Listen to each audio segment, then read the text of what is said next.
Bonjour et bienvenue pour cette émission Ça va faire du rose. C'est l'intitulé de l'émission Ça va faire du bruit.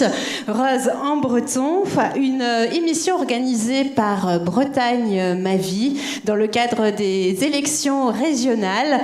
Bretagne Ma Vie, donc avec évidemment Daniel Cuef qui est la tête de liste de Bretagne Ma Vie qui sera présent durant cette émission musicale et politique, mais pas que. Aussi des candidats de la liste viendront me rejoindre sur ces beaux canapés blancs et puis nous parlerons, nous discuterons. Il y aura également des soutiens et puis des artistes, des musiciens, des artistes qui seront là, pas forcément en soutien mais surtout pour illustrer musicalement les propos. Nous sommes heureux de les accueillir et puis moi-même, donc Stéphanie Chauvin, pour animer cette émission. Donc nous allons accueillir tout d'abord le candidat de Bretagne Ma Vie, Daniel Cuef. Daniel Cuef. Bonjour Daniel, donc tout d'abord, vous êtes la tête de liste de Bretagne Ma Vie, vous serez en notre compagnie durant cette émission. Il y aura aussi Lucie Lucas, actrice, qui va nous rejoindre. Donc vous serez là donc en tant que politicien pour nous donner votre expertise. Alors je vais vous conseiller de vous asseoir près de moi, ça va être une émission assez conviviale. Alors Daniel Cuef, pour commencer, donc vous allez vous présenter. Vous avez été maire de Langouette.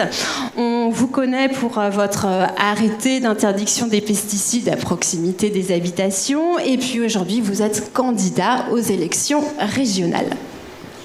Oui, merci. Vous m'avez indiqué comme étant politicien.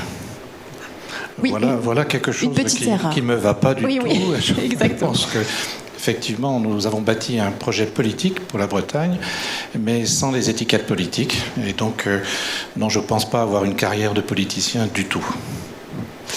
Alors, comment vous vous définissez, vous, alors ?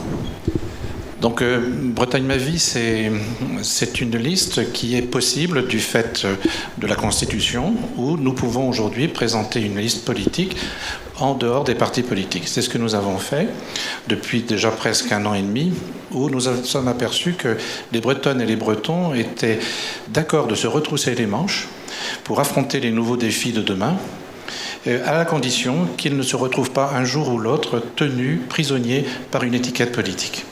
Et donc nous faisons vraiment un projet politique, très fortement politique, mais sans les appareils politiques. Et bien sûr, nous présentons des challenges dans notre projet pour la Bretagne. Nous avons des enjeux très importants, comme par exemple le plan de refus de la misère, ou également l'indicateur breton de prospérité durable. On aura l'occasion d'en parler tout à l'heure, qui sont de vrais challenges pour la Bretagne. Et beaucoup de Bretonnes et de Bretons nous ont dit, puisque c'est comme ça, réunissons-nous pour réaliser ces différents objectifs. Donc un projet qui a mûri au fil du temps avec des challenges. Vous avez parlé de 7 challenges. Qu'est-ce que c'est précisément ? C'est d'abord des constats sur le fait que, par exemple, nous allons de façon évidente et certaine devoir affronter ce dictateur nouveau qui est le climat, qui est un dictateur sans conscience, mais qui va imposer un certain nombre de choses sur nos vies, sur la biodiversité, sur l'économie. Donc, face à ce dictateur avec qui on ne va pas pouvoir causer tellement, est-ce que l'on peut se retrousser les manches pour trouver des solutions ? Et donc, nous allons faire appel à des solutions que nous, déjà depuis plus d'1 an et demi, nous travaillons sur ces solutions et faire en sorte de se dire peut-être que quelque part, les solutions se trouvent dans les territoires de Bretagne, se trouvent dans les entreprises, se trouvent dans les associations. Et plutôt que de faire une politique du haut vers le bas, une politique qui s'impose à tous, et si nous essayons une nouvelle forme de politique qui est de prendre appui sur les expertises qui se trouvent dans chacun de nos territoires de Bretagne.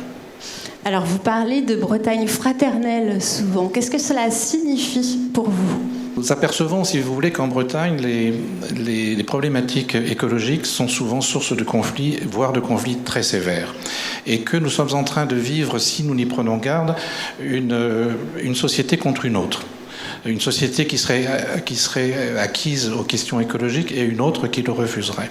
Et ça, c'est une idée qui nous choque un peu, et nous devons au contraire remettre ce qui se fait, ce que l'on retrouve sur le ponton de nos mairies, liberté, égalité, mais il y a aussi le mot fraternité. Et le mot fraternité, c'est d'essayer de modifier les choses, parce que nous devons modifier les choses en Bretagne, mais si nous le faisons de façon fraternelle, comme c'est un peu la tradition en Bretagne, nous arriverons à modifier les choses.